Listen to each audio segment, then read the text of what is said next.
mana Oromoo keessa ka madaa baay'eetu jira. Isa suuta jecha haasofna jechuudha. Abbaa keetu si moggaasee jechuudha maqaa kee? Abbaa kooti sunaa moggaase. Amma kan jiraattu maatii kee harmeen kee jirti jechuudha? Harmeen koo jirti. Maqaan harmee kee eenyu jedhamti? Munaa jedhamti. Jaalalli isheef qabdu akkam? Mee jaalala harmee keetii akka isheen si dhaga'uu dandeessutti kaameeraa ilaalaa jaalala ishee ibsi. Ani jaalala koo ibsuu hin danda'u. Ani jechallee qabu. Harmee koo abbaa malee kan nu guddiste, haadhas abbaas obbolaas hiriyyaas taatee kan nu guddiste Munaatiyya baay'een si jaaladha. Umrii dheeraa naa jiraadhu takkittii tiyyaa. Harmee ayyaantuu anillee Munaa kiyyaa intalli kee baay'ee si jaallatti. Intala bareedduu qabda. Rabbi umurii siif dheeressuun siin jedha. Harmee ayyaantuudhaan jechuudha. Siifis harmee kee Rabbi umurii ishee siif dheeressuun jedha. Maqaa ayyaantuu abbaa keetu siif moggaase. Maqaa abbaan kee siif moggaase akkamitti ilaalte? Jaallatte? Baay'een jaalladheera. Maqaa abbaa koo naa moggaase baay'een jaalladha. Sababni isaa maqaan koo waan guddaadha jechuun akkam jeesitti immoo abbaan koo akkuma sitti meetti lubbuudhaan hin jiru. Gaafa mana hidhaa ture inni waa'ee Oromoon beektu duraan mana hidhaa keessatti yeroo baay'ee dabarsu maal jedhama waboo ture. Waraana bilisummaa Oromoo jechuudha. Akkas ture mana hidhaa keessa gara waggaa 16 ol dabarsee jira. Achi hiikamee gaafa manatti galu nafti isaa kun gubbaarra kan jiru akka haaraatti biqile qunca'ee. Reebicha jechuudha. Reebicha saniin baay'ee kubsatee baay'ee takko kubsatee ture.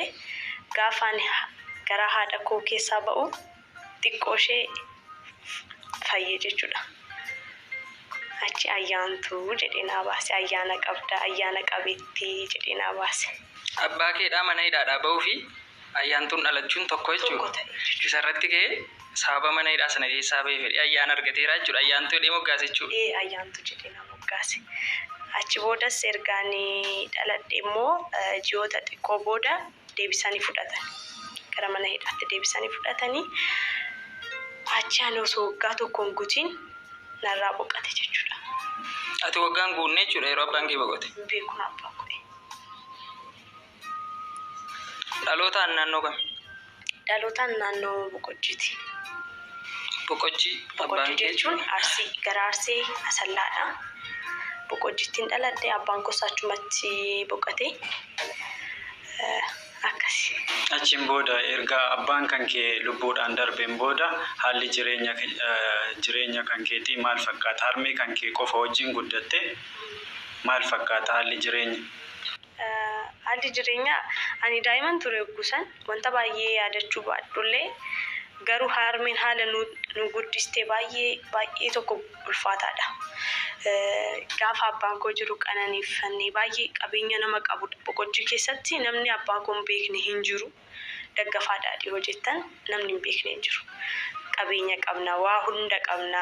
Hoggusan immoo abbaan warraa bahee hojjetaa, haati immoo ijoollee ishii guddisaa saa loonwwan achi jiran qabdi mana ishii maanaaj gooti. Garuu erga abbaan koo du'ee booda dirqama waa argachuu qabdi, maallaqa argachuu qabdi. Duraan abbaa kootitu fidaayyuu amma ishiin echaa fiddi. Kanaaf wanta nu guddistu san immoo argachuu qabdi. Baay'ee rakkattee turte lafoota abbaan koo qaba gurgurtee hanga hojiitti baatutti nu guddisaa turte. Erga sanii waan baay'ee argite. Ani istiriisaa baay'eellee hin beeku. Maaliif daa'iman ture? Waan baay'ee hin beeku hin jiru. Maaliif ani abbaan koo intala waggaa tokkooti moo kana? Waan hin beeku hin jiru waan ta'eef. Garuu baay'ee rakkattee amma akka barbaannetti jiraachaa irraa hin uffannaa, hin nyaannaa. Akkanatti leegjarii wanta jedhamu jiraachuu baannullee qabna bakka wannatti jira nu qabna. Nus harmee keenyaaf geenyeerra. Harmee biratti kana fi ana qofam. Ijoollee meeqa qabdi harmeen kee? 4 qabdi. dhiira tokko dubartii sadiidha. Ani duguggaa garaati. Dhumaa jechuudha. Harmi kootiif duguggaa garaati. Kanaaf sirriitti naqanasitee na guddiste jechuudha. Ijoolleen na dura jiran xiqqoo ishee haa rakkatan malee ani haala gaariitiin guddadhe waan takka dhabeen guddanne. Ayyaanni abbaa keetii sirratti hafeera. Amma maatiidhaani magaalaa Adaamaadha kan jiraattan. Adaamaa jiraannaa harmeen too qorra hin dandeechu. Boqochuun immoo baay'ee qabban. Baay'ee qorra. Xiqqoo nukkubaan qorra. Narvii qabdi. Achi gara kanatti dhufnee gara Adaamaatti isheedhaaf jecha dhufnee asitti mana bitannee mana ijaarrannee asitti jiraachaa jirra. Ishiinis fayyaa ishee argattee jirti jechuudha. Waan taateef Adaamaa. Seenaa baay'ee laphee namaatti fuudha.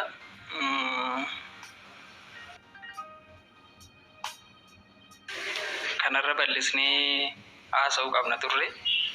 Garuu ayyaantuun amma rakkoo sana hunda dandamattee boqochuu abbaa isheetii booda maqaa ayyaantuu jedhu argattee ayyaana sanaan guddattee saayitii kana geesseetti.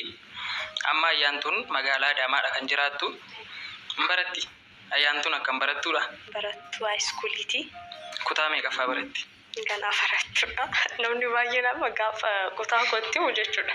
Nama nan hundee. Ati daa'ima ganaa jedhu. Ani umrii kolleen soobu gaa dubbachuudhaaf. Kutaa kollee soobu garuu amma namni baay'een amma dhugaan isin jedha osoo isinitti isinis na amanuu baachuu dandeechu garuu haayiskuulii fiixuudhaaf waggaa 2 naaf. Kutaa meeqa baratte? Thank you. Kutaa 10 baratta jechuudha. Barnoota kee irratti akkam? Cimtuun ture. Duraan cimtuudha. Gara boqochitti tashallaamiin ture hanga kutaa 7. Baay'ee tashallaamiin ture. Tokko amma 3 keessaan bahu ture. Haayiskuuliin tun garuu xiqqoo fi nama baay'ee ingiliffata itti fakkaate natti cimtee xiqqoo ishee. Amma hoo haalli dubbisa kan keetii haalli qayyabannaa kan keetii maal fakkaata? Amman kan qayyabannaa illee baay'ee miti. Gara sooshaal miidiyaa kanatti dhuftu wanta baay'ee dagachaa dhuftan natti fakkaate. Barnoota illee hin dhiisne barachaa jira. Garuu immoo bakka akka duraanii sanii miti. Diiteelti seenee bakka kana gochuu qaba jedhee dirqama kitaaba koo baasee maal hin dubbisu. Gaafuma qormaan ni jirtu haayilaayitii. Kutaa meeqarraa kaateeti barnoota? Fakkeenyaaf kutaa gadiidhaa kaasee hanga kutaa 7 gahutti qabxii gaarii galmeessisiisaan ture jetteetta. Gara sadarkaa 2ffaatti dhufte barnoota waan qalal goote wayi natti fakkaata. Sababa maaliiti? Ingiliffa natti taate. Ingiliffa natti taanaan maal hin godhu? Kutaa tokkoffaa eessatti jalqabde? Achuma boqojjiitti baradhe. Boqojjii haga meeqaatti baratte? Hanga kutaa 5. Kutaa 5 booda? Hanga kutaa 4. Boqojjiitti jechuudha? Isa booda? As Adaamaan seene kutaa 4 xumuree ganna irratti asii seene 5 asiin jalqabe. Adaamaa mana barumsaa kam? Waggaa tokko mana barumsaa Odaa baradheera. Kan mootummaa. Ergas immoo Kamaaraa Roobeeraa Faayisaa. Kamaaraa Haraambee Yuunivarsiitii jechuudha. Haraambee Yuunivarsiitii achi barachaa jira. Ashittiin yeroo ammaa kana ilmaan lakkuu garaa qabdi. Dumaashiniin sobee du'aayii godhaaf hundi keessan. Du'aayii godhaa rikaardii yeroo xiqqaaf qabanii jechuudha maakiinii fi ibsishaan. Yeroo isaan ilmaan lakkuu gabbuu san ammaas istaayila biraa fidan lakkuu yeroo dalanaashittii fi Hamzaan bakka rikaardiin bakka deebi'e. Ganaa ibsishaa fi maakiin qaadiraa bulan lakkuu dallajanii. Haggumee gadalaganii ganna kan tan biraa dalagan. Lakkuun taatee hin taane. Ta biraa dalagan tunis hin taane. Wayyaa rabbi rakkoodha wallaahi. Wallaahi rakkoo. Dhagee hawwee sirriitti hima. Amma ashittiin lakkuu dhaluu geesse ji. Maakiin amma rikardii ashittii cabseetti gammadaa jirti. Ibsishaallee rikardii Hamzaa cabse jee gammadaa jira. Ashittiin lakkuu garaa qabdi. hamza lakkuu dalagee jira maakiyyuu ilmoota qofa garaa godhe ibsaa tun hin taane gannaqee lakkuu goona wallahi qiyaama nama dalagan gadu mana kan wallahi mushkila bar yaa shitti ujii keessan gaadhaa'ul shitti rakkan kopatti yaa waan ibsa shanti qashaadha takkituma sanaa dalaguun dararina isaa yaa shitti midiyyoonti kolla badaluu hin dandeessu yaa shitti taa immoo wallahi mijoon gabaab dureefu takkittu takkuma dandeessi immoo lama hin dandeessu dhiisi ibsaanis xiqqaadha ijoolleen xiqqoo